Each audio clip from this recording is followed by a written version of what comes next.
So in today's video, I'm sharing how to forgive yourself for past mistakes and love yourself instead. But if you're new, my name is Michelle Ferris. I'm a psychotherapist and I love helping people create relationships that work. So how do you forgive yourself?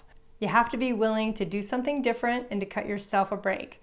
Because staying in that negative thought pattern of beating yourself up doesn't work. And that's what this video is going to help you do, is to see your mistakes as opportunities to grow and not shame yourself.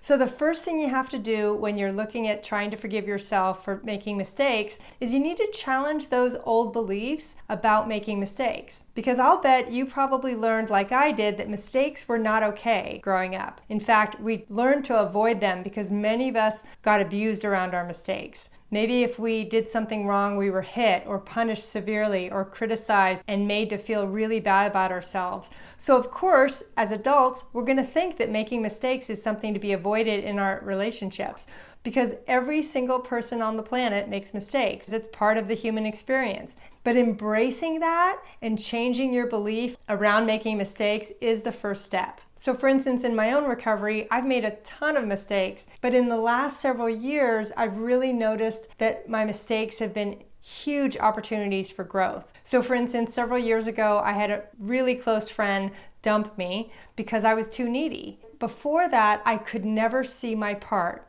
I always thought I was the victim of a friendship ending. But instead, this time I really got it, that I was too needy and I was making this person my higher power even though I was in strong recovery and thought I was doing great. That mistake actually opened up a huge learning curve for me learning to love and trust myself at a much deeper level. So instead of punishing myself for making that mistake of being too needy, I could see it as a really important opportunity to learn and to grow in my own recovery. And that's what mistakes can do for you. We just have to be willing to shift our perspective about what we think mistakes truly are. And they're really not meant to shame us or make us feel bad about ourselves. But as adults, we have to let go of some of those old beliefs that are making us still feel shame and blame when we do something wrong. So instead, you can start to give yourself permission that, you know what, it's okay to make mistakes. It's just part of who we are, and you're not bad or wrong for making them. So the next way you can forgive yourself for making past mistakes is to acknowledge your mistake without shaming or blaming yourself. This is tricky because at first you may plummet into shame. I know I did. Or beating yourself up or thinking, oh my God, why did I do that? I'm so stupid. And that negative self-talk starts. But here's the thing. There is always a reason we do what we do, okay? Even if it's the most dysfunctional behavior, it usually tracks back to something. So what I want you to do is take the last mistake you've made that you feel really bad about and write the story and write out what your mindset was. Why did you make that mistake? What was going on in your thought process at that point? Because we do this not to justify our behavior, but to learn from it. And to learn that, oh, I snapped at my partner, for instance, because I had a really bad day and I didn't take care of myself during the day. So I came home and let it out on him. That's a really important learning lesson, because if you can get to why you did what you did, you can handle that need the next time it comes up. So the goal is to just acknowledge what you did without shaming and blaming. And again, writing the story and discovering what that was really about for you is going to help you have compassion for yourself. And that's the way you're going to heal and start to love yourself instead. Now, if you've ever struggled with beating yourself up, say me too in the comments. I'm right there with you. But this video is going to help. So the next thing you can do for how to forgive yourself for past mistakes, I want you to practice self-forgiveness.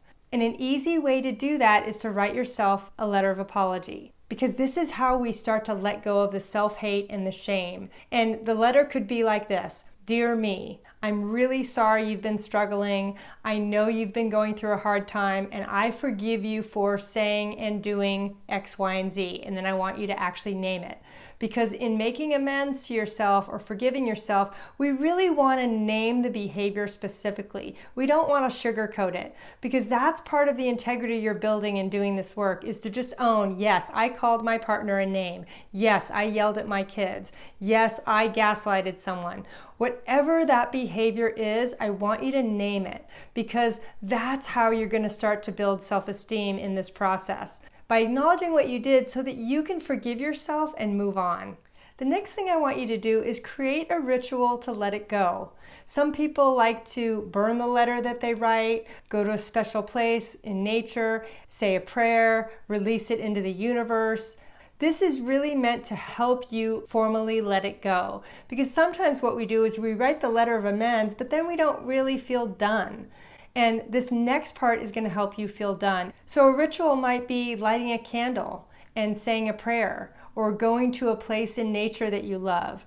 These are a few ways you can create a ritual around self-forgiveness.